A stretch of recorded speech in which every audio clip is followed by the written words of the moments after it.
Our previous panel was looking at freedom of expression, and I think we are going to move to the other side in talking about information controls. And we have a pretty nice panel here of people representing different aspects of the media or rather the internet ecosystem.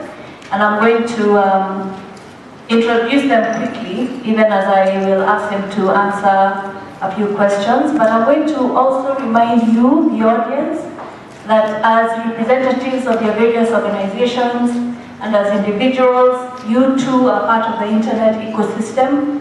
And so you probably have some views and thoughts on this business of information control. So I'm going to ask you that even as we are talking up here, please respond to the questions via tweets, and we'll try and keep an eye on what's going on our screens as we go along. As Barak said, my name is Wambui Wamunyu. I'm from Daystar University, so I represent academia.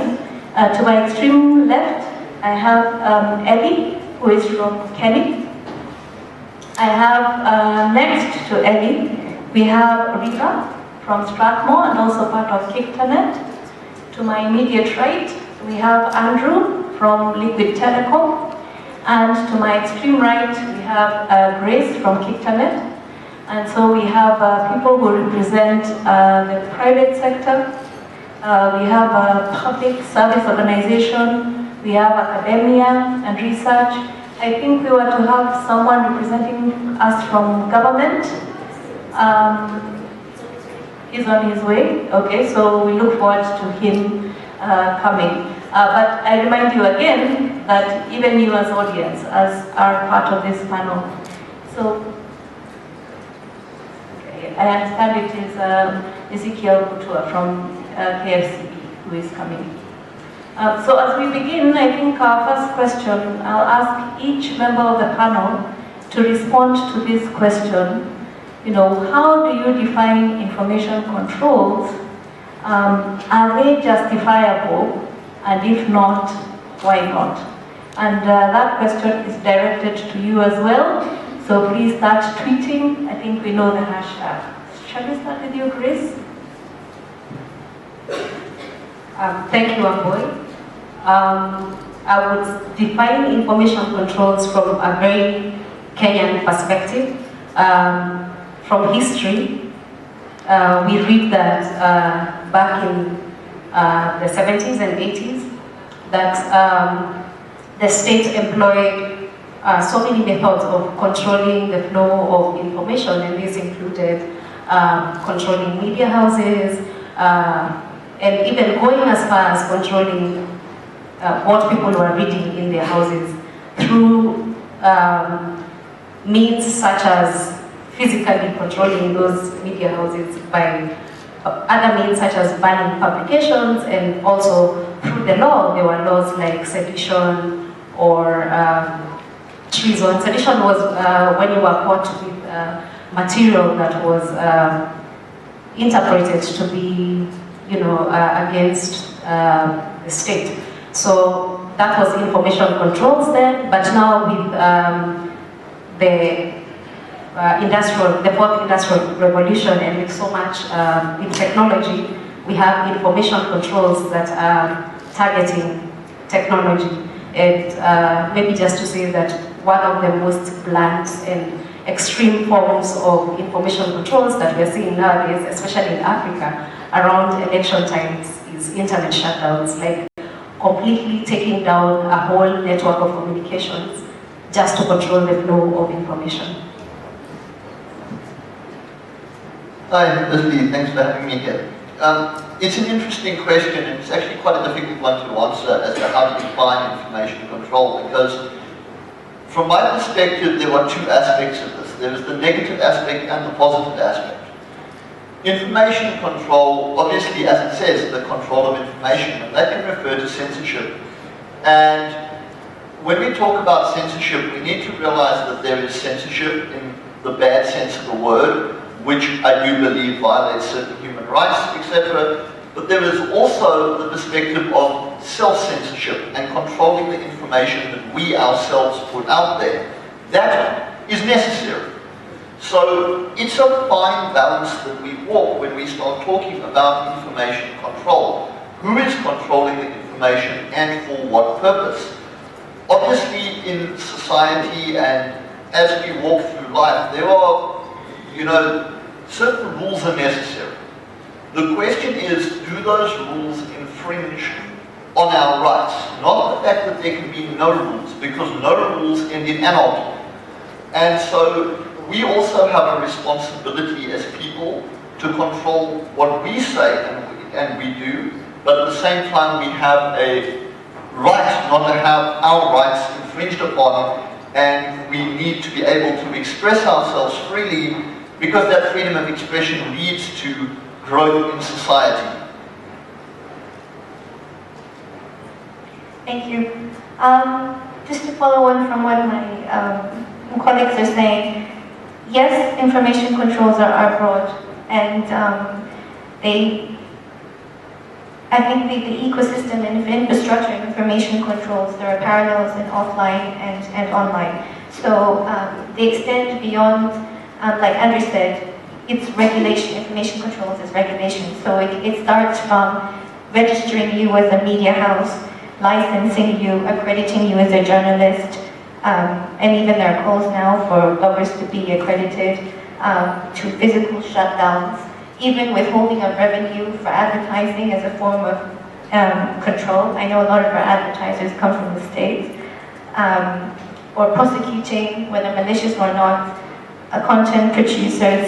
And then on the technical aspect also, whether you're allowing content producers to be anonymous or not, or allowing for the protection of journalistic sources. So all of that forms the ecosystem of information controls. Whether or not it's justifiable, yes, but within the principles of law. So it should be legal, it should be necessary, it should be legitimate, pursue legitimate interest, and it should be proportionate to the means you're trying to achieve, legitimate interest you're trying to achieve.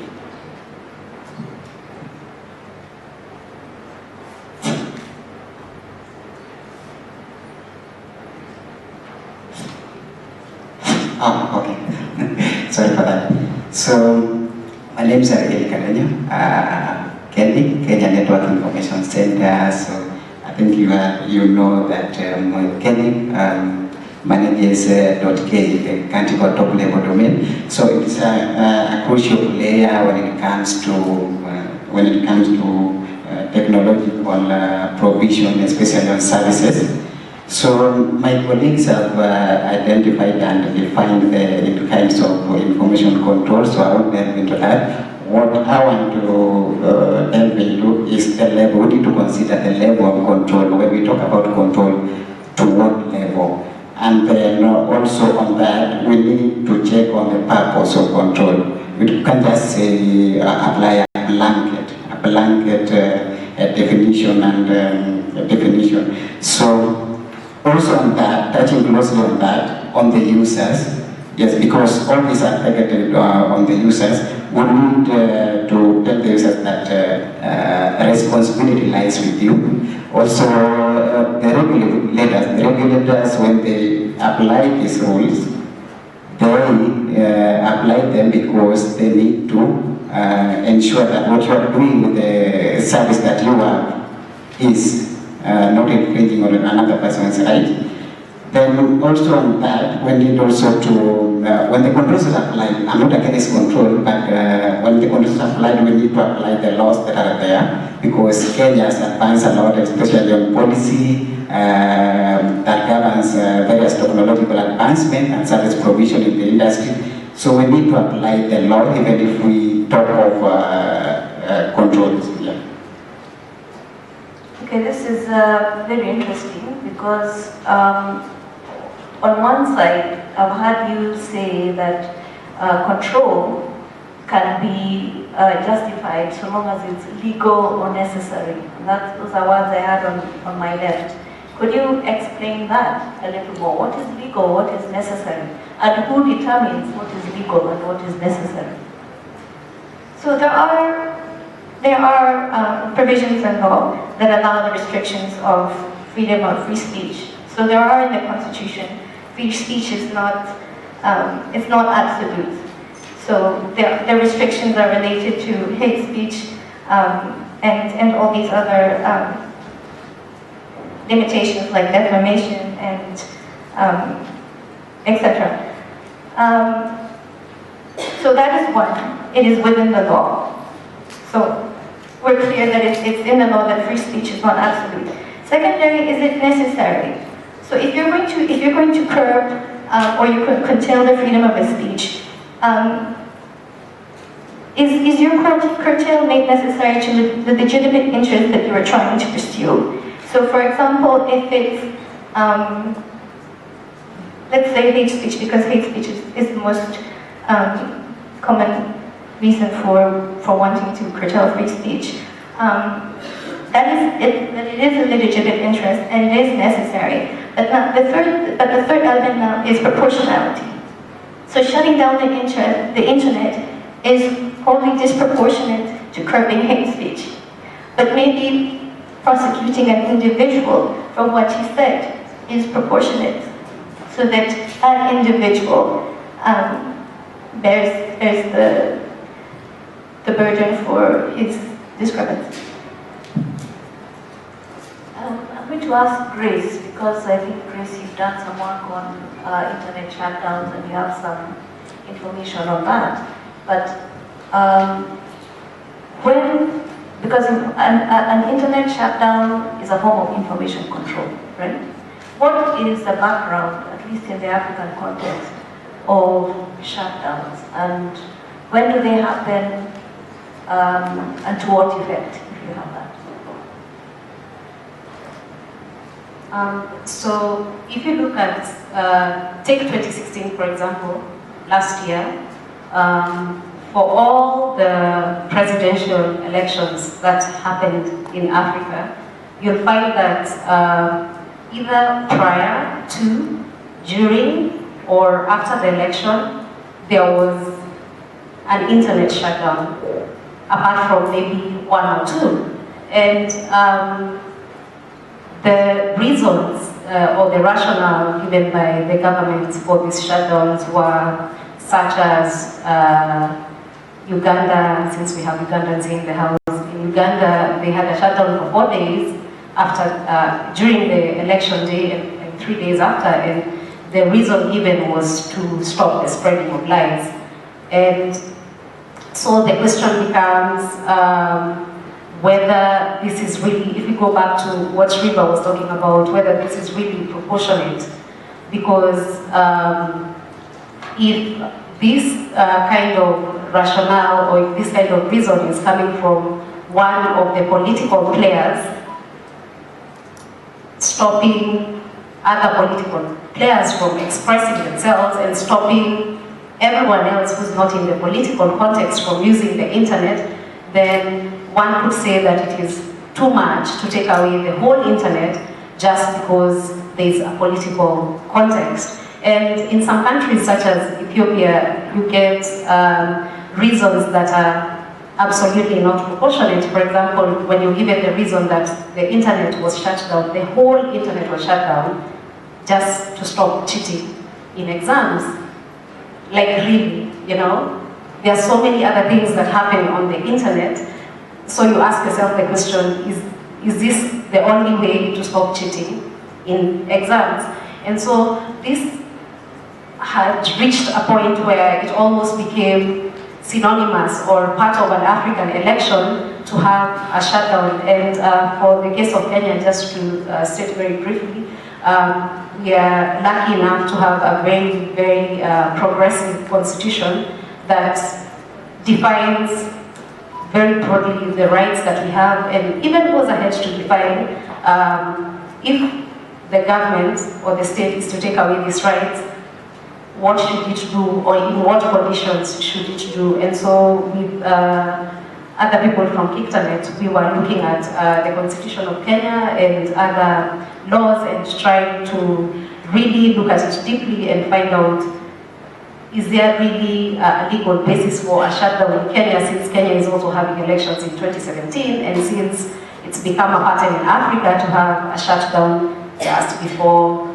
during, or after the election, and we came to the conclusion that with the constitutional framework that we have, that and the laws that we have right now, that there's really no basis for a shutdown in Kenya.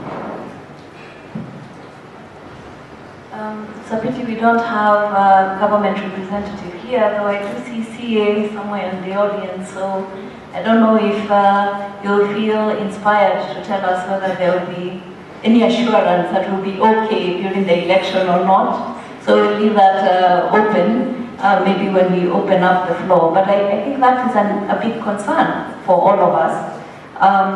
But it is nice to hear about the assurance about the strength of the legal framework that is in place. But if we can also talk about the effect of information control, and information control is not only about the election necessarily, there are other ways to control information. But what are the effects of controlling information? And maybe I'll ask Andrew to speak to that, and then I'll move to you as well. Yeah, when you start talking about abusive information control that is drastically disproportional to the issue you're attempting to address, that has massive economic consequence, particularly in the case of internet shutdowns. If you look at the internet shutdowns in 2016, that ended up costing economies on this continent billions. Well, I think the figure's around $2.4 billion.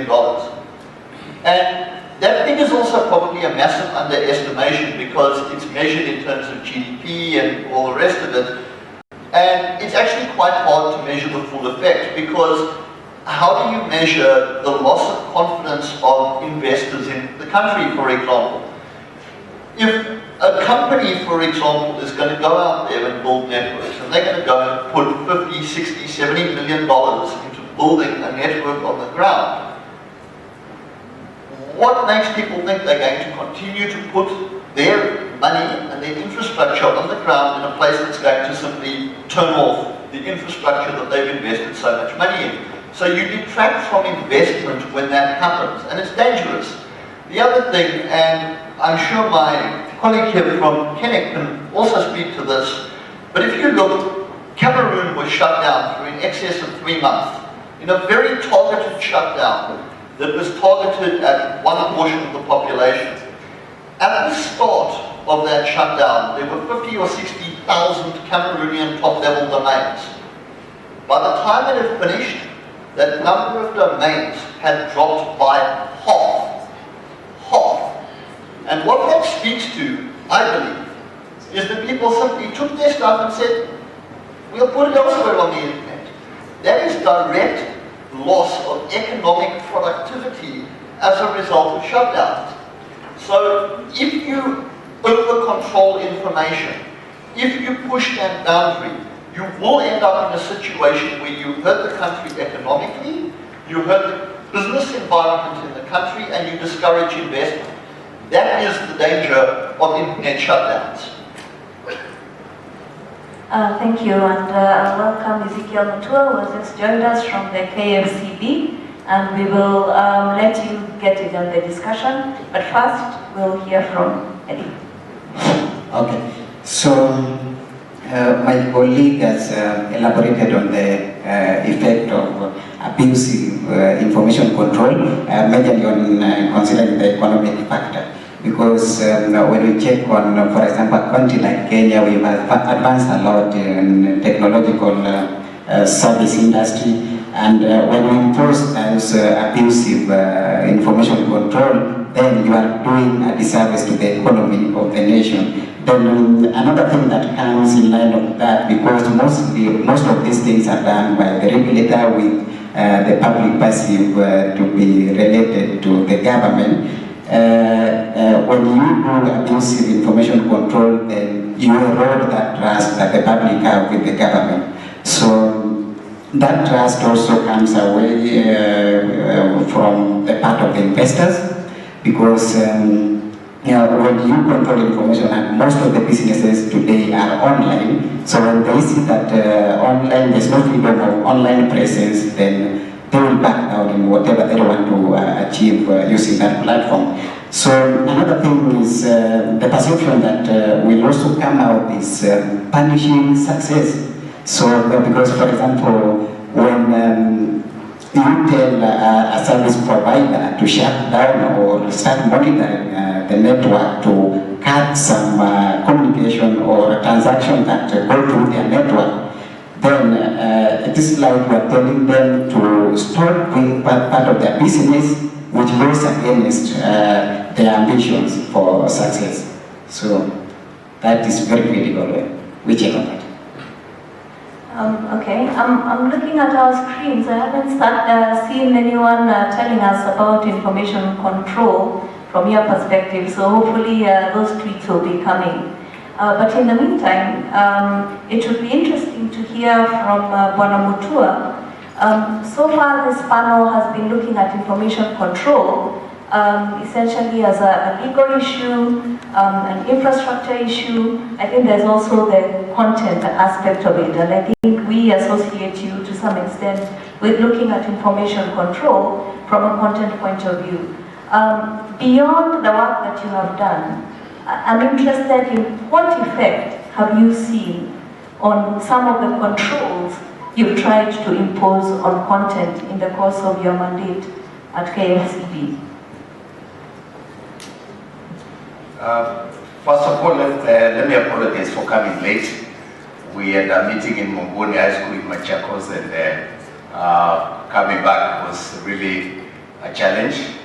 We are glad at least the session is not over, so I'll not take my time. Please accept my apologies. When I got the invitation, and first of all, I must thank Grace and the KICTANet. We've always been comparing notes and working together. When I got the invitation and saw the topic about information controls, I was a bit worried that coming from the industry, because I thought we should be discussing regulation as opposed to controls. But probably I am the odd type, maybe control has another meaning, but I would advocate for regulation of information systems and not control. Having said that, and back to the question by the moderator, my take has been, and my experience at the Kenya Film Classification Board for the last 1 year, has been one of love-hate. You know, there are people who love what we do, the measures that we take to try and say, hey, hold on, some of this information can be injurious, especially to children, some of the content online, and we get a lot of support from parents. I think adults who understand the challenges of bringing up children in a digital environment and the dangers that come with information. If you look at the Blue Whale Challenge story, the media here reported that actually one child died, or a teenager died, as a result of engaging in that game where kids were being encouraged, you know, online through some game to get involved in a 50-day challenge, and eventually, I think that made part of it was to commit suicide. But they were daring, you know, cut yourself, draw a whale on your hands, and so on and so forth. When we issued a ban, which sounded very ridiculous, I mean, I must say, every day we come out looking ridiculous. We are not very popular. You know, some people think we are zombies behind, you know, the digital world, and we don't understand what we do. In real life, we are actually not as bad as we look, and we are not as stupid as we look. We are very educated, and we are very smart, and we mean well. I mean, I always say my history as Secretary General of KUJ, Director of Information, Secretary of Information, should indicate the decision that we take. But I do understand, given the history of restrictions, given the environment, oppressive environment that we have operated, especially during the Kanu rule, I do understand when I see people getting a bit cagey about government decisions and a bit worried that the government is up to no good. And your fears are legitimate. I think the price of freedom is eternal vigilance. And that comes from organizations like yours, that freedom is not given on a silver platter. People fight for it, and people have got to remain vigilant. And that I understand. I was there. I was Secretary General of KUJ. They used to sit on this side of the divide, fighting the government and telling them don't bring this regulation. But you see, you grow up. Comes a time when you face different realities of life that tell you that there is no freedom that is absolute, and that every freedom must go hand in hand with the responsibility, and that there is need to promote responsibility to be able to appropriate technology and use it for the right way. Internet was not created for hatred. Internet was not created to cause harm. Internet was created to exchange information, ideas, and enjoy these freedoms in a manner that does not injure other people. So, on the one hand, those that we serve and the citizens that I believe are the majority would appreciate what we do. Majority are still caged because they are buried in history and the fears of history. But I came to assure you that the government of Kenya and Kenya Film Classification Board as the engines of the government is not up to control or to curtail freedoms. It is to ensure there is responsibility in enjoying those freedoms. And I think if you look at the decisions that you have taken, even other countries, when we talked about Netflix and said there is need for us to put some regulatory mechanism, you can't just have everything flying over without keeping it or aligning it to our customs and our cultures and the values.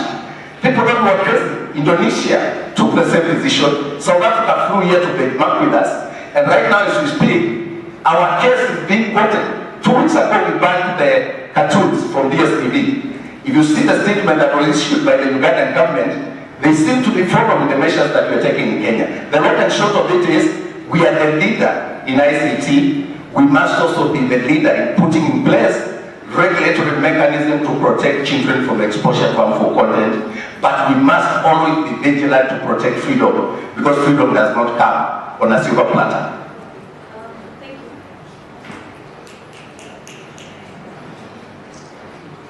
Thank you for that. I think I'll allow Andrew to respond to a comment that was made. But even as he responds, I'll then ask the panel to move on to, I think, something that is continuing to seep through our conversations right from the morning, and that is the idea of trust. I think what he has just spoken of relates to the idea of somebody trusting somebody else, be it government to citizen or citizen to citizen. So Andrew, a quick rebuttal, and then Grace, I'll ask you to pick up the question of trust. Yeah, look, I understand the need to classify content. I do. I've got a child and I don't want them exposed to harmful content. But I do think that there is an extreme danger in attempting to use technical control to take the responsibility away from parents and society as well. Because the internet is a dangerous place. It can be. But parents have to take the responsibility to watch what their kids are doing online. The other thing that we've got to be very careful of is responding to things like media reports in what could be perceived, and I'm not saying it was, as a knee-jerk reaction. And you mentioned Blue Whale Day. We did 4 weeks of research into the Blue Whale Day, and I mean intensive research. The problem is that there's no evidence, no matter what the media says, that this game actually exists. It's simple fact. We looked and looked and looked, and we ended up in a situation where we talk about banning something that is not, there simply isn't the evidence to prove that it exists. And if you attempt to ban that through technological mechanisms, rather than engaging the health services department, mental health department, and the parents, etc., what you effectively end up doing is creating a false sense of protection for parents, which stops them watching what their kids are doing online. And it also can be equated to setting traps on land for the mythical beast that is the Loch Ness Monster. It doesn't exist. And you're putting your traps on land. And that is is a very dangerous thing. So we need to be very, very careful in how we regulate to verify what we are regulating first. Okay. Could you make it very short, please? Because I think the issue is not whether there was blue whale or not. I mean, we've dealt with content that was also said to be, fake. I mean, and we are living in a world of fake news, so that we are aware. To the extent that there is the remotest possibility that a child would have died because of that game, I think that was a necessary conversation. And what we do as KFCB, we don't jump to bring laws or to curtail freedoms. We create a conversation, including with the parents like you. I'm telling you, when we raise these issues and bring them to the public domain, there is more awareness that is created, there is more vigilance by the parents, and I think that's where we get our support and our credibility, because increasingly we are getting parents to get involved, and I think that's a good thing. So there's no contradiction really. Whether there was a blue whale or not, I think the question should be, are there dangers online? Do we need to discuss issues related to child online safety? Are children safe online? Are there pedophiles on the program? Are there criminals? Are there people abusing the internet? The answer is yes. If that is true, let's focus on managing internet responsibly, using it responsibly. And if we can just focus on that, I think these others are side shows. Then lastly, if you are saying that we are reacting to the media, I think that is it's a paradox, because I got to support that, and a lot of people here support the media and actually react to the media. And I want to, being a media person myself, I want to give the media the benefit of the doubt that in terms of the stories that arise from the cases of abuse of technology, I think here in Kenya we have done very well. And I wanted to finish by quoting Ivan Williams, the founder of Twitter, in an article not too long ago that was published in the New York Times. Evans himself is admitting that there are dangers on the internet. And Evans says that right now, people are using Facebook and Twitter to showcase suicide, beatings, and murder in real time. And he was quoted saying, Twitter is becoming a hive of trolling and abuse, and it seems unable to stop. Fake news and worthless news, whether created for ideology or profit, are rampant. And 4 out of every 10 internet users have reported having been abused. This is the fault of Twitter. So what other credible source can we quote? I believe not him. Stop there, thank you. I think there's a lot that can be said concerning this matter, and we'll leave that as food for thought. As we move to the subject of trust, I will open up the floor, so if you have a question, maybe we can move up to the mic, so we'll take a few questions in a minute. But I think Grace first will speak to the question of trust. In fact, I'm wondering how much trust is going on between these two entities in which we are sandwiched between. So speak to the business of trust and control, and who should have trust, and that kind of thing. And then I'll move to you as well. And then we will open it up. Okay, maybe I'd like to start from the question of why is there no trust in this internet governance context? And especially right now in Kenya, why is there no trust when it is the same government? If you look at the history of the internet in Kenya, when you look at what happened in the 90s when there was, I come from central Kenya, when there was liberalization, that word, of the telecom sector, if you look at all that, the government did play a really big role, and the reason why we have so much internet in Kenya to dream of is because the government played its role.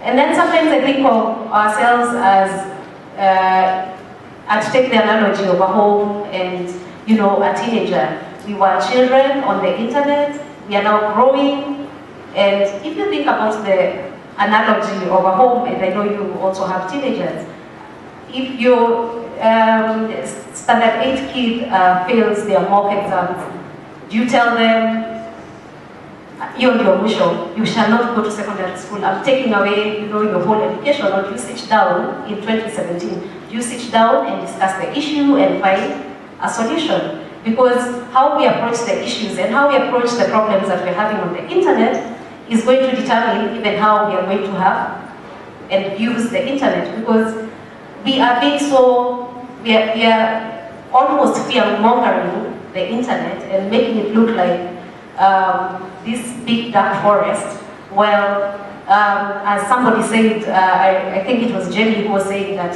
the internet has two sides. It's just a platform through which we can either achieve our best or our worst.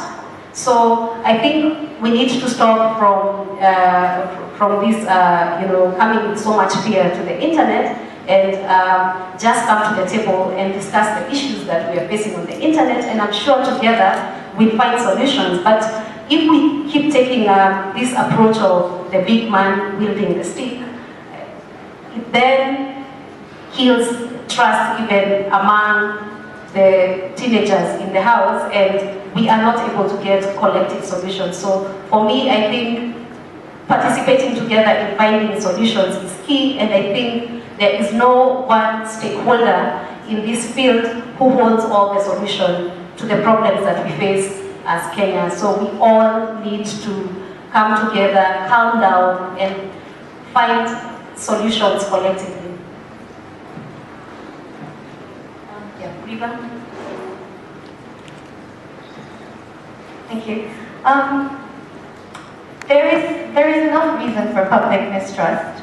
If there's enough evidence for corruption, if there's not enough evidence for misuse of public trust, then there is good reason for it.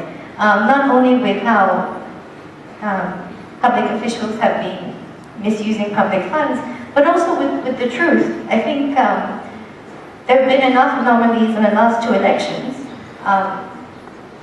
to call for a TJRC report, to call for a case in court, to know that there is enough evidence that the truth about elections, the truth about how our funds are being spent, is not being well said. There was a tweet that came up which I quite liked, that asked, how do you differentiate between hate speech and the truth? And I think if we're not truthful, then we perpetuate a narrative that then becomes the truth, which isn't the truth for everybody. I remember a blogger I spoke to 3 years ago. He had been charged for calling for the displacement of the community from one place to another. And he had been charged for hate speech for that. But if he had been measured, and if he had been nuanced, and if he had abided by journalistic principles of accuracy and fairness and impartiality, if he had said something like, oh, the recommendation from the TGRC report about addressing land injustices, if he had said something along those lines, he wouldn't be prosecuted. So I want to say that just as citizen journalists, because that's what we are creators of content, we are producers of content, we republish content, we are curators of truth. And I like one of the tweets was talking about creating counter-narratives instead of abiding by the law. I mean, I like what one of the panelists said about cybersecurity begins with you, curating the truth begins with you. I'll give you another example. In the recent debate about the governors, there was a lot of, I don't know, you can call them fake news being thrown about. Even Senator Sonko asked to be defended because he was being accused of being a cartel by Miguna. That opportunity by the moderator to state what is fact and what is not was lost. He could have said that, no, it is a matter of public record that there are police reports with allegations of your criminality. That's a fact. So if we're not truthful, there will be no trust. Let's be truthful about how we're spending money. Let's be truthful about what really happened, who killed who, what is fact and what is not, and there will be trust. Oh, okay. I wanted to add something small, especially on the debate on trust. So you find that there's a lot of talk about trust. You've seen people not even believe that the blue whale game really existed. So I think what is ailing, especially the technology industry, is the regulators and plus the government institution not being consistent in order.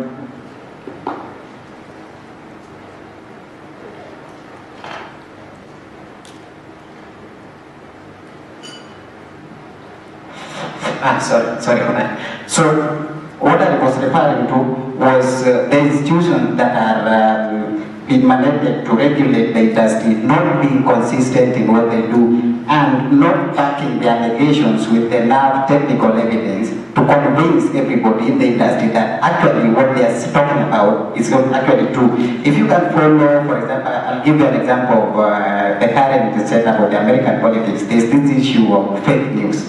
So it all boils down to being consistent, especially with every player in the industry, be it the media houses, be it the providers, be it the regulators, be it all other players, the users and everybody.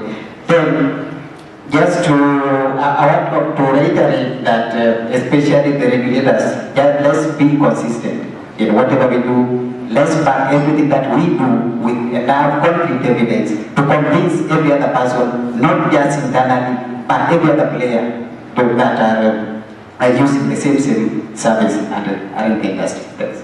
Okay, thank you. Can we have some questions? If you have a question, please come up to where the mics are, and we'll take a couple of questions.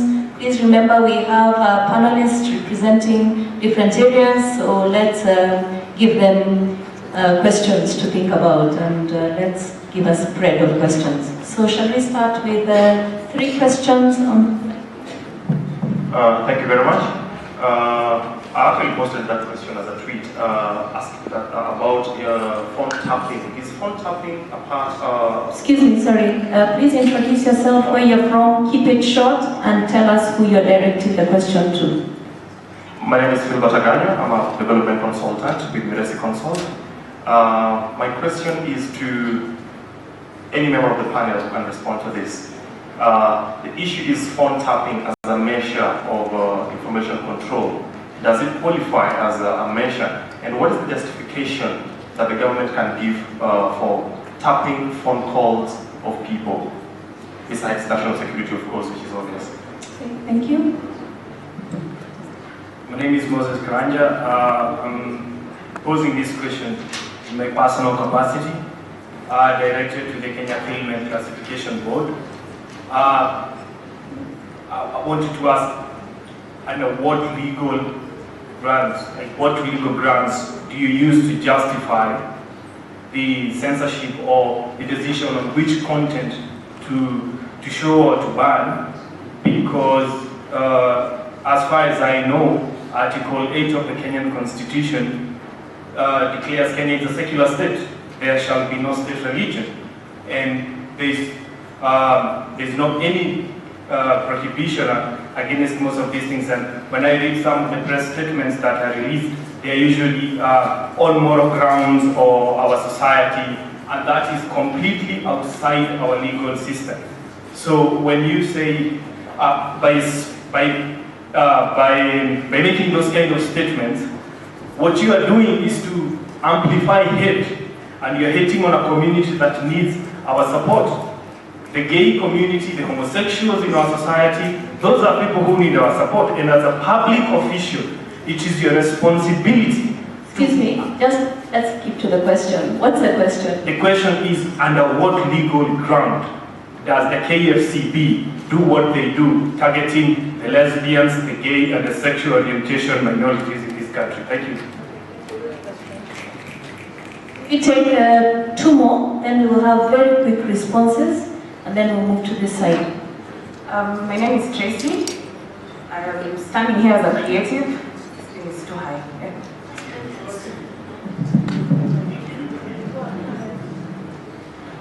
So one of the questions we asked is what I wanted to ask, so I will not ask that. The second question is, what criteria do you use to classify certain things as harmful content, yet certain things are not harmful content. For instance, in my opinion, when you watch Saturday news, I think between 7 o'clock to 8 o'clock, is this very huge lady who usually talks about family and bedroom issues. And in my opinion, that particular time is honestly watershed period. So sometimes you're banning other things, you're not banning other things. Where is the line? Okay? And then the other issue, sorry, let me just ask very quickly. What is the test for applying morality? I think you really need to classify that because thank you. What is moral to one area is not moral to another area. Okay, just stop there.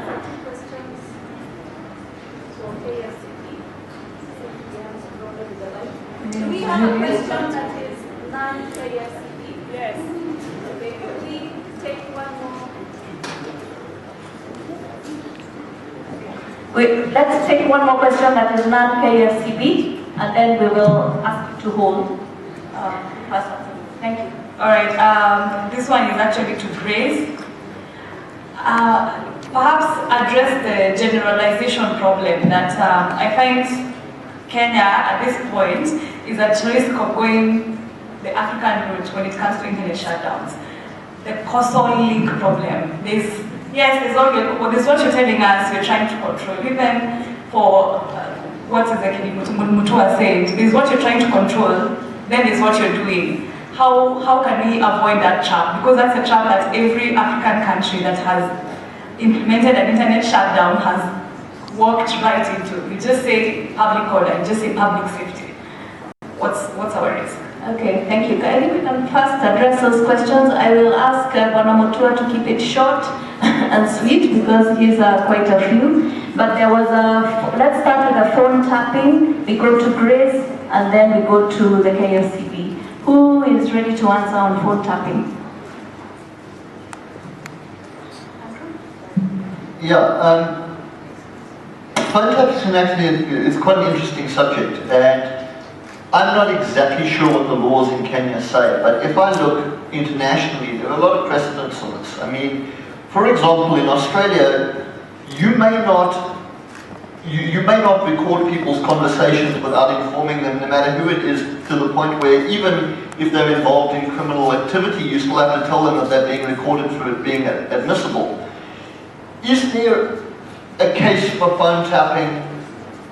I don't personally think that outside of very, very strict legal controls, there is. If you're going to tap a phone, you need a warrant. It needs to be justified. It needs to be very clearly defined constitutionally as to when that can happen. Anything outside of that legal framework should be condemned. It is a violation of privacy and it is dangerous because it leads to abuse of the tapped information. Within the legal structures, if it is constitutional, if it's been signed off by a judge, if it is to combat very specific criminal activity, then I would say possibly, but even there, it's a debatable issue. Grace? So for this problem of generalization, I'd first like to take just one step back and say that for us, the Kenyan society, we really need to understand the constitution and why it was made and where our parents came from to get to this point. And we also really need to have a bigger picture of the future and to understand that we are now Kenyan and we now have to live together despite our differences and that we are a diverse country. Because sometimes I think we tend to take arguments, and one of the problems with even content on the internet is that we are taking arguments based on a very narrow view of ourselves, where it's like we're only looking inside ourselves and not looking at ourselves as part of a very diverse society. So to reiterate what Riva said, we need to understand that we've come from far, that we have different people in the society, that we have different truths and different things that really matter to different people in this society. So I had somebody, one of the people asking a question, say that, oh yeah, but when it's national security, it's okay. We have to go back and ask ourselves, what does this national security actually mean? Because we moved from the Old Testament, we are now in the New Testament, the New Katiba, which actually defines what national security means, and it's in a box. And it's very clear what national security means, and it means territorial integrity. So, the problem with all those other African countries is that people just say national security to mean something so ambiguous that is related to the powers that be on that day. And people forget that, you know, power could change, somebody else could be the one in government, and people forget that it is okay to have different ideologies, that not everybody can be of the same ideology. So we also need to come to this place in Kenya where we understand that national security is for all of us as a country, as a nation. And when you then talk about content and at the risk of getting into the debate about content control, to also think of all of us as a country that is a melting pot that is so diverse, and to try and find a balance between all the differences that exist in this country. And this is therefore why I keep insisting that if you read the Constitution, if you understand where our forefathers and foremothers were trying to take us to, there is really no reason why one institution in this in the state, one creature of the state, can stand alone and say, we'll now shut down the internet because it is becoming too much, or we'll now take down particular content from the internet because it is becoming too much. There is really no one who has that sole power to do such things when we have a diverse country with different stakeholders. Okay, thank you. And to Mutua, the issues were the legal grounds for the work that you do and the criteria that you use, and I know you're going to keep it very short. Well, I mean, I thought you invited me to speak. Very quiet. Not at all. It's to allow other people to also have a moment. So, it's very valuable, by the way. So let's get into the debate. Yeah, I don't like being bullied in discussions. Allow me to talk, to give my. If there was a question about me and if it's not necessary, we'll be more than happy to go away. But let me come to the questions, and I'll speak about the issue of trust, because that's what it builds up. Already you can see the way I'm being treated. The government is a pariah in question. And government people are stupid. They don't have anything to contribute. That narrative is wrong. It doesn't matter where it is coming from. It's wrong. We need to build that trust even among ourselves. Even here, there must be a sense in which we know that corruption is not the preserve of the government. Immorality is not the preserve of the government. All of us as Kenyans, and as a community of human beings, we have to espouse and pursue the values and virtues and be fair to each other and just be honest and be truthful. And I think if we can just agree that I give Grace her space, she gives me my space, and agree in all spheres of life, whether at home, at work, here, everywhere. I think that's a narrative that we need to build. The perception that government is always up to no good. And then you elect them every 5 years. And then you elect. Governments don't elect themselves. Your leaders don't elect themselves. You elect those people who appoint us and pay your salaries with your taxes so that we can represent you. So the mistake is not really the government, it's how we conduct elections and the kind of people we elect. So when we go to elections, let's do a fair job. Look for leaders with qualities who can lead this country. Then you will appoint people like Ezekiel Mutua on merit, and this country will become the better the day we can participate. Because bad leaders are elected by good people who refuse to vote. So, and then about values, it's the media and it's people, all of us, who shape that based on what Grace is talking about. what did our parents want for us? What was the founding vision or the vision of our founding fathers?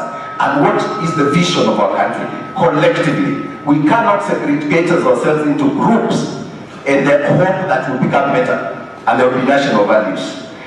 On the issue of phone tapping, obviously, unless for security reasons, and she has explained how it is, I don't believe there should be phone tapping. But it's not unique to Kenya. If you look at the issues of WikiLeaks, the debate around Hillary Clinton and the emails, and Trump and the Russians and all that, it's not unique to Kenya. And it's not unique to government. These things happen, even in our places of work in the private sector. And I think it's important that we face that reality. Karanja is asking, what is the criteria that we use to classify content, especially on LGBT? And I can tell you, we follow the law, we agree. Kenya is not a religious state, and we are not also ourselves as KFCB, a religious agency. We are Kenya Film Classification Board, established under the Films and Stage Plays Act Cap 222 by the laws of Kenya to serve. We are like KEBS. Our KEBS determines the suitability of this water, that when you consume, you have no fear. It is good for you, and the government does that for you. If we were under attack here, we'd expect the police to come in and they tell us, walk through that door. We walk through that door. That's how civilized, organized societies exist. This fallacy that you don't need government, you don't need the police until you're in danger, is wrong. And I came to challenge it. From academia to family values perspective, I've never seen a case where authority is hated like in Kenya. And I think it is important that we begin to relook at the history that Grace is talking about. And we classify according to the law. We are accessible on the online. You can go and Google KFCB, see how we classify the classifiable elements, and we are not against the LGBTs. As a matter of fact, if you look at our statement last time, we say only content that is attested by children, because adults can do what they want to do. But we are not Americans and we are not Canadians. We are Kenyans, and our values do not encourage homosexuality. Even the law does not prescribe to that. There is freedom, and you can share content, like we cannot ban content on account of homosexuality unless it's accessible by children, because of the aspect of Article 33. But when it is being distributed in a public sphere, at space or platform, then the government comes in to see, is this palatable for children? So the idea is not really to look at it as the government versus LGBT, because LGBTs are Kenyans, they're human beings, and I understand that narrative. But if they were doing it in the comfort of their privacy, I don't think government should break into my bedroom to check what I do. If it is coming to the public sphere, you are inviting government regulation. And it does not mean that you're wrong. It is about balancing so that those who don't subscribe to that will have fair treatment and will enjoy the same space with those who believe in it. And lastly, Chelsea, I think you talked about the same criteria, but you talked about discrimination, that some programs are not rated. We don't rate news, okay? We only rate programs and so on. And you can go and check on the internet what exactly we do. Musafari comes within news.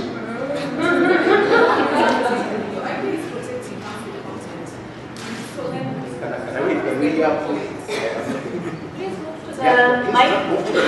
I would like to hear you.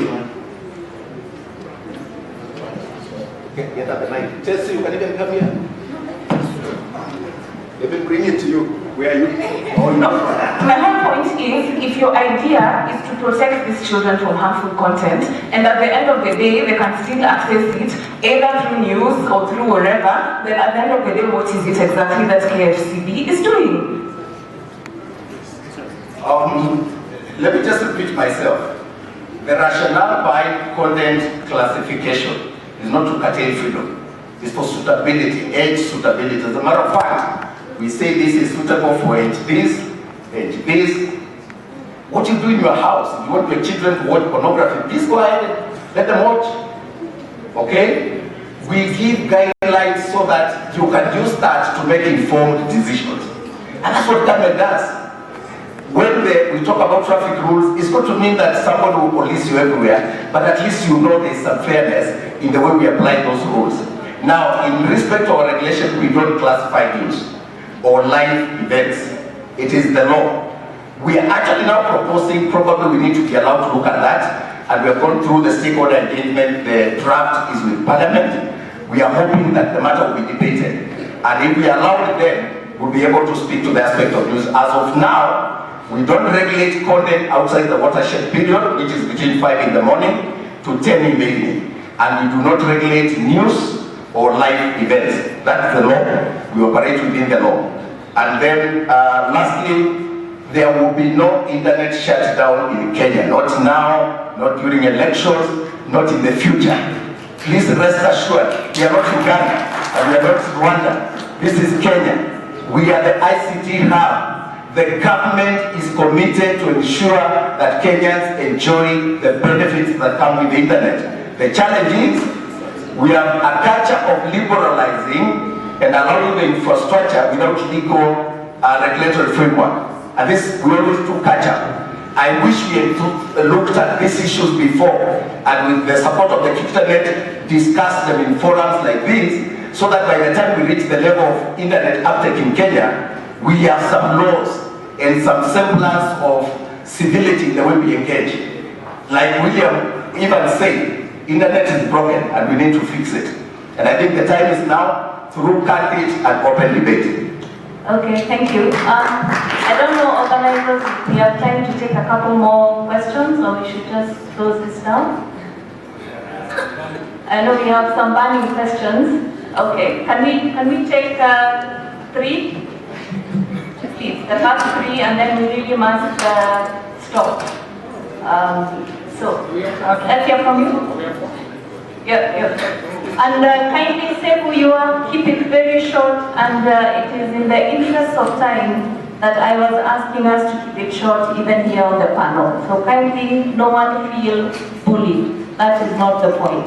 Wangari, asante. Kwa majina naitwa Wangari na ningependa kupendekeza maoni yangu ya kwamba mazungumzo haya ya kufunga mitandao, ninaona ya kwamba ni vikundi vya kijamii ambavyo vinapendekeza mswada huu sana. Vinapendekeza ni kama uchokozi kwa serikali, ukiniuliza. Kwa sababu serikali imesema weko na ni kama mazungumzo katika serikali, lakini serikali haijasema msimamo wake. Labda tumesikia hapa. Lakini ukifuatilia katika mitandao, mazungumzo ambayo yako hapo kutoka labda wananchi na pia kutoka kwa vikundi vya kijamii, ni kama wanapendekeza ili kuona serikali itafunga ama haitafunga. Kile ningependekeza ni mazungumzo baina ya serikali na vikundi hivi vya kijamii kwa niaba ya wananchi, mazungumzo ambayo hayawi ni kama upande mmoja. Let me now go to English. Even right now, when Mutua is speaking, and here I'm speaking Mutua as the government, even the panelists, their faces are darling, tweaking, and we are trying to have a conversation here. We are trying to have a conversation here so that we do not end up, let me say, as any other probably government. And I'm picking on the civil society because the civil society is the one that's normally able to work with the government from a point of conversation, tackling whatever it takes. So I really think there's a place where civil society needs to dialogue with the government as equal players, not as one trying to pull at the other or one trying to pull down the other. Because as a public, we rely on the civil society to agitate for us, whether it's on water, health, whatever it is that should be a public good. Thank you. It sounds like you are talking about collaboration and trust, essentially. So it's more a comment rather than a question. Yes. Langu ni pendekezo. Okay, asante. Thank you. Next. Good evening, panel. My name is Sabor. I'm an ICT consultant. Again, to Mutua, doctor. First, I have a question and I have a follow-up. The impact of what you're trying to achieve, how is it you're achieving it? Because I'll give you from my own experience, I honestly don't watch Churchill Show. But at some point you were in the media talking about Churchill Show, and it forced me to go the following day and watch what was it this guy was disputing. So the question is, if you ban it on live TV, do you go ahead to ban it on all these other sources, or it's just your duty is to protect TV only? Two, you're in films, and there's no live film. All films are pre-recorded and all that. Do you have a team that can just watch these things beforehand and then ban the ones that don't need to go on air? And the ones that go on air, make it to the air. Finally, on your latest one, the one for children, as a kid I watched a movie with a house help, and it left me traumatized. I can only tell it had West African origins, and I could not understand how... What's the question? No, I'm coming there. I'm just telling first what I went through. It was not a good one. I could see people turning to things, people growing things, and it traumatized me. To that, I don't watch movies from West Africa, however good they are, or even with those actors. So, as you go around, what are some of the other criteria, apart from the sexuality content, that you look at when you are censoring this stuff? Thank you. Okay. I have been advised that we can take all the questions, but I ask you to just keep it very, very short and maybe one question each. Thank you. I'm Julie from KICTANet. My question was, what are some of the reasons that could lead to internet shutdowns or information control that is beneficial to Kenya? Thank you. I'm John Paul.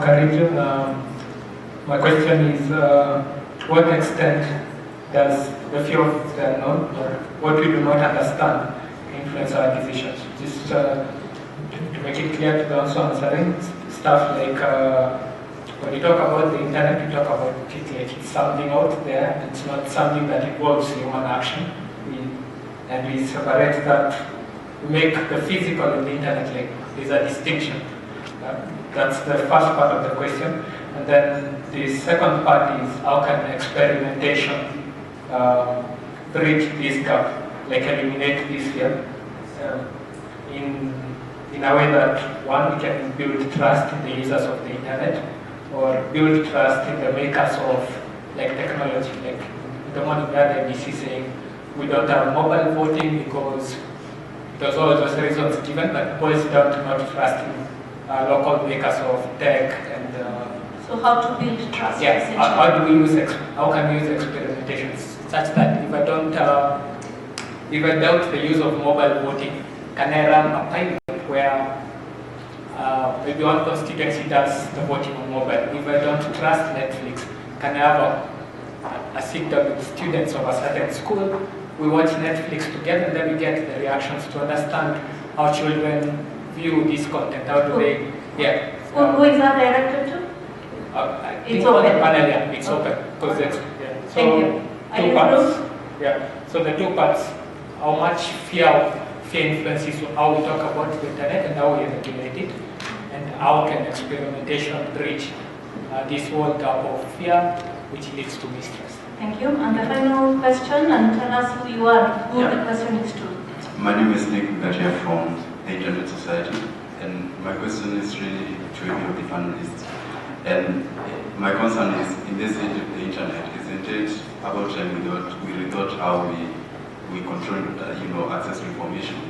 Because we all agree that some information, of course, needs to be, out of public domain, whether it's something like pornography, radicalized content, and all that. Of course, that needs to be out of the public domain. But my question is, by issuing a statement or by, announcing on national TV that you're banning something, you find that you actually publicize that thing, and people go in their videos to go and watch that same thing in YouTube channel or something. So, like the case with Netflix, KFCB of course wanted to some content curtailed. So why couldn't they just approach Netflix and tell them this is our limits and this is how we, this is the content that we don't need in our market.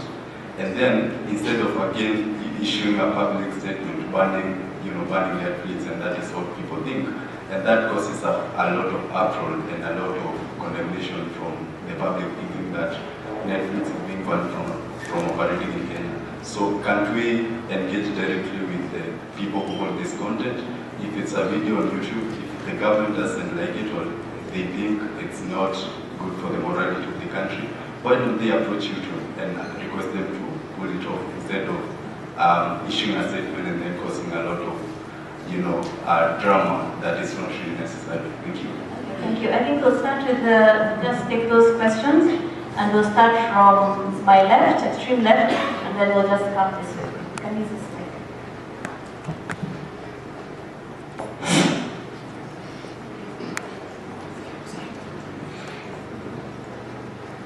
Okay, so I don't know, to start with the first question, the moderator. So the first question was to KFCB, that is for Ezekiel about what is doing on cross-platform banning of content or control of content. But I will leave that for his comment. But what I can say is that's also a very good concern, because if you control a live event, then afterward everything dies, it ends up in several channels like YouTube and other platforms, then it beats the purpose, then you would achieve anything. So I think you will clarify that.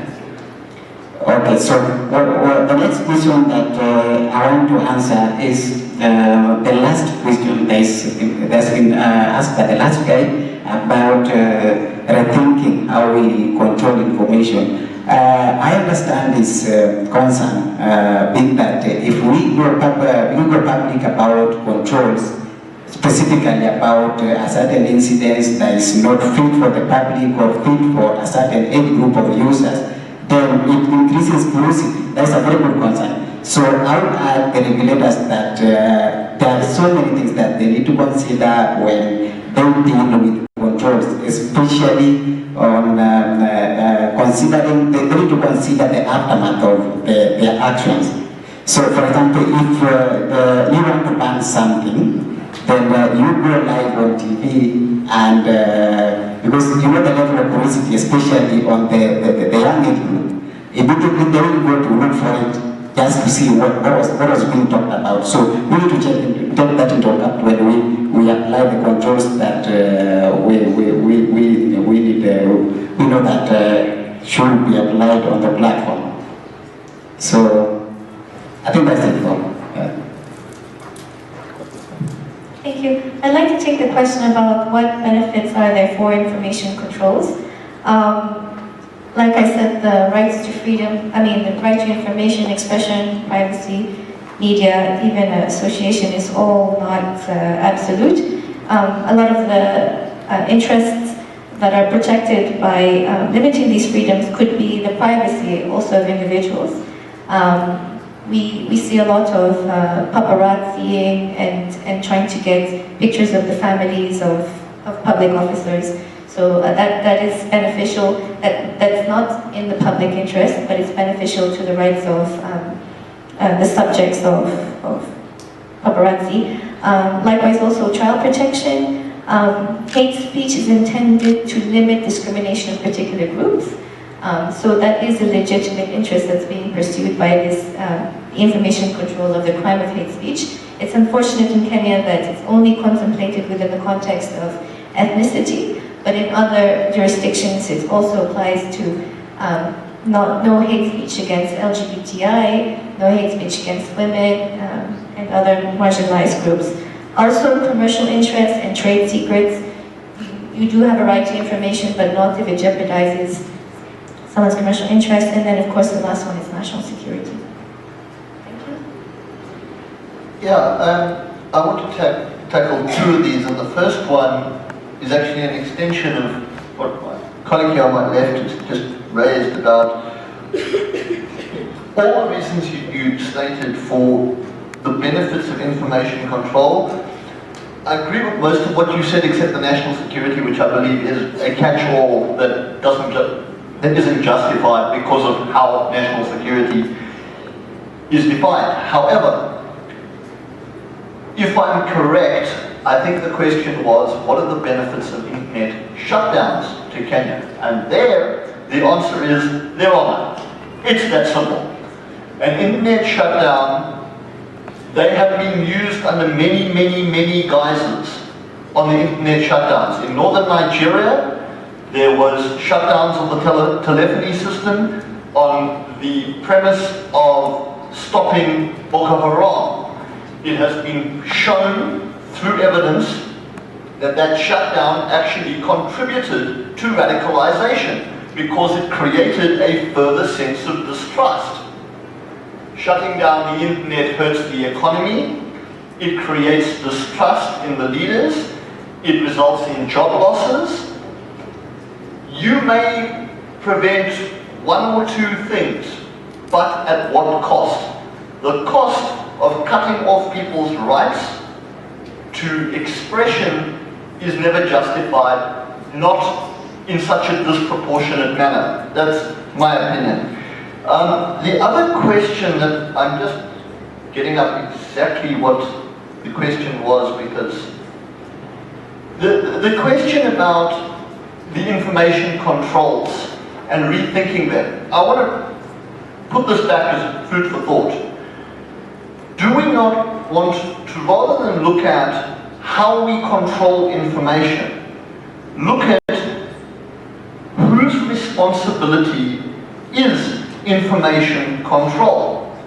If we want to talk about information control in terms of thinking about what we say, what we do, looking out for what our kids are looking at, put the responsibility back where it should be with the parents, with ourselves, then yes, we do. We need to look very carefully at how information is controlled and what our responsibility is.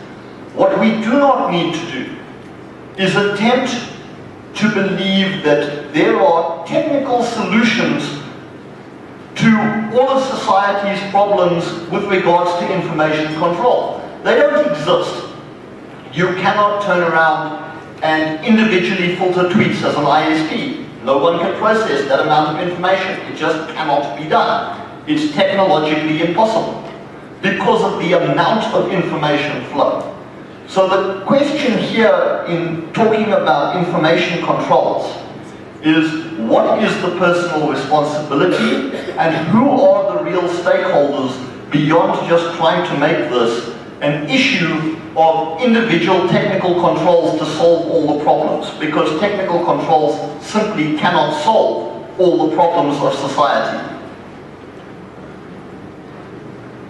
Okay, I'll attempt to the question lile swali la Wangari na hivi ndivyo nitasema. First of all, I'd like to say that KICTANet and our partners did a policy brief, and this was done in the form of a working group where we had people from different points of view trying to understand what would be the legal basis for an internet shutdown. And we had consultations, including with the regulator, the Communications Authority, and therefore I'd like to allay your fears about, you know, some whatever you read into the way civil society is really advocating for the government and the state to come out clearly and state in unequivocal terms that there shall be no internet shutdown in Kenya. And to add on to that, I'd like to tie it to something that Mercy, who asked a question before, said, which was about generalizations, and say that if you really think about it, and I invite you to get a copy of the policy brief, which is available at the reception. If you really think about it, there is no common understanding about this problem of internet shutdowns in Kenya. And so if you really listen to the statements from government, they are conditional. They say there will be no internet shutdown unless, unless Kenyans misbehave, or there will be no internet shutdowns, and we are working very hard to make sure that there shall be no internet shutdowns. The issue, the policy concern here, and I hope you shall understand where we are coming from. The policy concern here is that we are not clear of the unless. You understand? It's not very clear what the unless Kenyans misbehave is. The other policy concern is this thing that the government is doing, the work that the government is doing to make sure that that we don't get to that state where we have to have an internet shutdown is not very clear. And you had some people in the morning talking about surveillance. Really, in the public domain, nobody is very clear about the nature, extent, and what benefit we are getting from the surveillance. Please remember that these are your hard-earned taxpayer funds being used to procure all this equipment. And so the question would be, what benefit are we getting from this investment as a country? And therefore, these are the questions that need clarification. But I'd just like to go back to the common ground that we are Kenyans, we love this country in all its diversity, and very many people are working also very, very hard. And for us, our working very hard to make sure there is no internet shutdown is also this call for transparency. In this policy brief, we are calling for transparency among very many actors, even among the mobile network operators. Tell us, do you think there's going to be an internet shutdown? If there is one, what are you preparing for us as your consumers, as your customers? You know we buy this internet, we pay for it before we use it, right? We've already paid for it, so if it's not going to be available, what measures have you put in place as a mobile network operator? And as a government, we really want to know what are these conditions. Because even if you listen to the panels that we had in the morning, we really have no common understanding of what is hate speech in this country. So these are conversations that we need to have, and I really invite all of you to look at the policy brief and understand where we're coming from. Thank you. Thank you, my fellow panelists. How brief is relative? Well, let me try. Wangari, first of all, I must thank you. You are the kind of Kenyans that we need, and I hope after this we can have a conversation. Honestly, I think it's important that we love our country beyond the people who hold offices and accept that we have a beautiful country. Number two, I think we need to be worried of unscrupulous NGOs and civil society groups that shout fire in crowded theaters and cause panic for no reason. I don't know, maybe because I kept late, I don't know whether somebody said there's an internet shutdown or doing one. But as far as I'm concerned, that I work for the government, I have been in the government, I've invested, I've risen to the highest levels of government. I am not aware. So why are we discussing it so passionately? This is Kenya. The government cannot cut its nose to spite its face. We are the ones promoting the internet, spreading it across the country. And how we can be lectured here about shutting down the internet? It's ridiculous, to say the least. I'm not aware about internet shutdown, maybe it was discussed before I came, but I'm assured you as a government official. And I like my time being value because I came here representing the government of Kenya to assure you there will be no internet shutdown. Not now, not after the elections, not ever. However, the dangers of the internet are real. Terrorism is real, radicalization is real. And the dangers of the internet, not unique to Kenya, but all over the world. And I think we need to begin to appreciate that there are few countries in Africa as free as this country. That's why these guys come here and they stay here. Because we are a beautiful country and we are free. You can say everything you want on the internet. Nobody, other than the cases that were cited, and I think Justice Mombi cleared that matter once and for all on criminal defamation. I think right now you are free to say anything. The issue is not about freedom anymore. It's about responsibility. And that's what we should be spending time here discussing. Not shouting fire in a crowded hall like this one. But let me say this. Coming to the issue of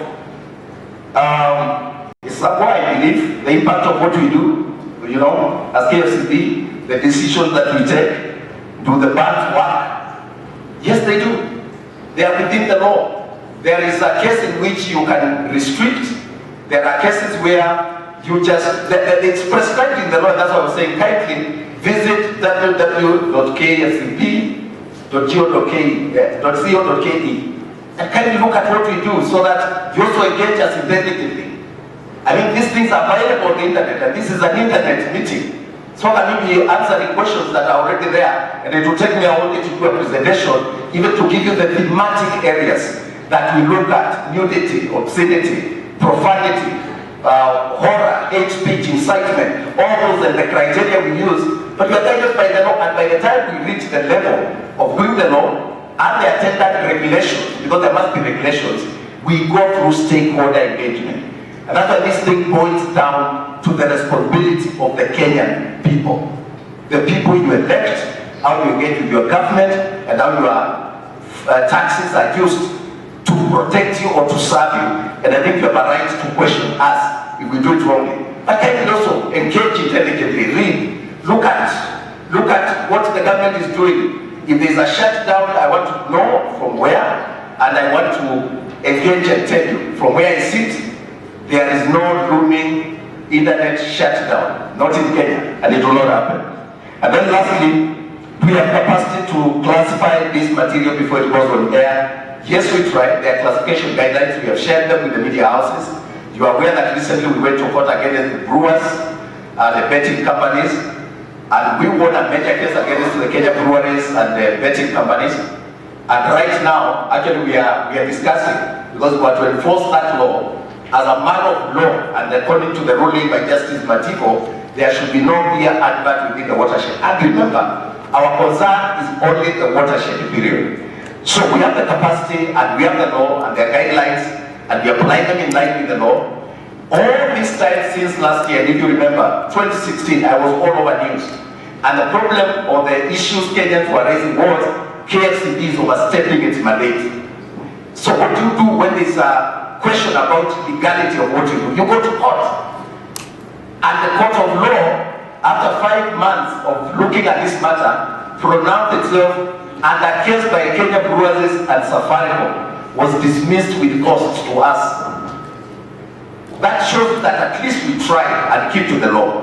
There could be some pronouncements that are being, probably they're taken out of context, and we have seen that many times, not just with KFCB, but with many government agencies. I think the thing is, are we creating sufficient platforms to engage? And that's why we are always on the media, on social media. We post our decisions, we engage with the public, and ultimately we are trying to create a conversation, a national conversation, before we take decisions that will go to court and affect businesses. But ideally, to finalize with Ngatia's question, I think saying that banning publicly is counterproductive, yes and no. Let me begin with the no. No, because the law prescribes banning. If the material is either against the constitution of Kenya, or Article 33, the prescriptions on the limitations of freedom, because there is no absolute freedom. So if you go to Article 33, it says this freedom does not extend to incitement, hate speech, purification of individuals, and so on and so forth. Within that range, we can ban, and it's allowed in the law, within the constitution. But there's another angle to it, which is business, that the moment we ban certain fuels, we discovered we promote piracy. We promote the black market, we promote the illegal people.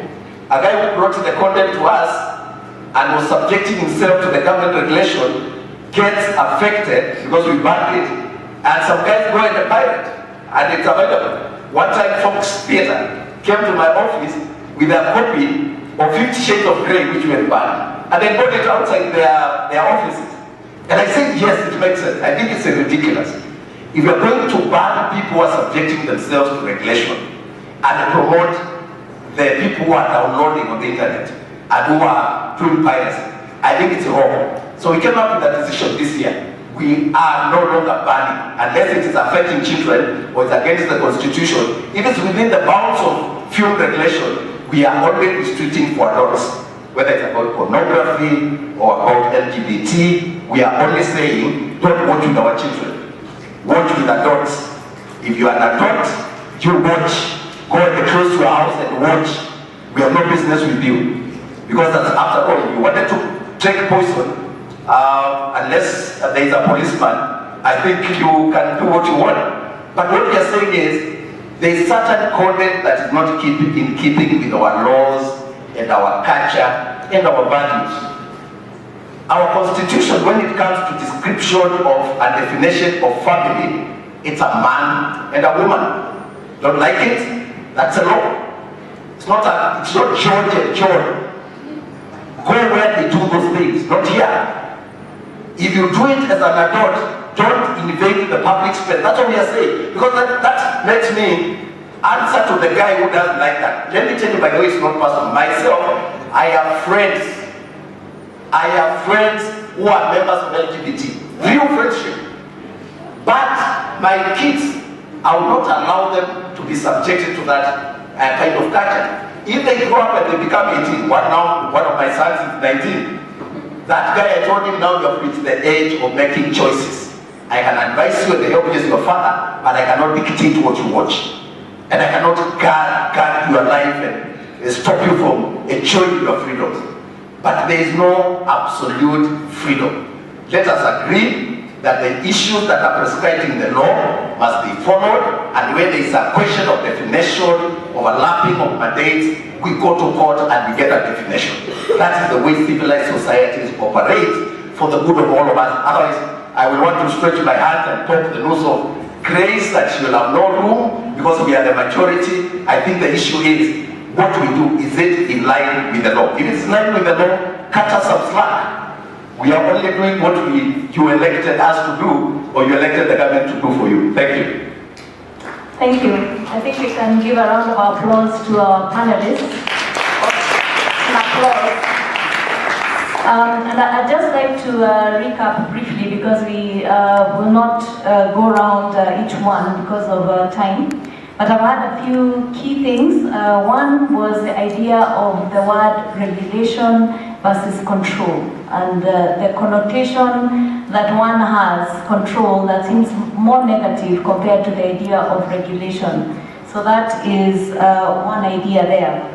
But the other idea that I had in the course of our discussion was the business of trust. And I think trust also comes from heated exchanges, such as happened this afternoon, where people speak frankly to one another, and I think there was a rebuke that came from the floor.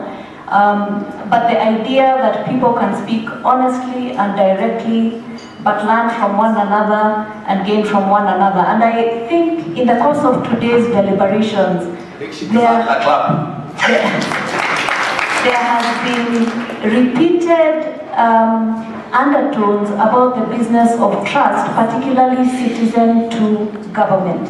Whether we are talking regulator versus citizens, the business of the shutdown, and I think we've had even over the course of KENIC that the government is not talking shutdown. So the question for us would be, why is it coming up so much? I would suggest to us is that ultimately there is a question about trust, and there is a place for all parties in this internet ecosystem that we identified at the beginning of the discussion to figure out how are we going to engender trust amongst ourselves. Because trust goes beyond the elections. Trust is also about how we interact with each other post-election, in between election. And so there's a burden on each one of us to figure out how we relate with one another. So to Ellie, to Riva, to Andrew, to Grace and to Bwana Mutua. We are grateful for your time. To you, audience, we are so thankful that you stayed with us. And there's Kibuba who is snapping. I think he's snapping for himself, hopefully. But I also want to congratulate, if I may, KICTANet on this occasion of the 10th anniversary. This was my first time moderating, and this was a hot one, but I enjoyed it, and I congratulate you. And to everybody, thank you. I think a round of applause for everybody here. And to you, Barak.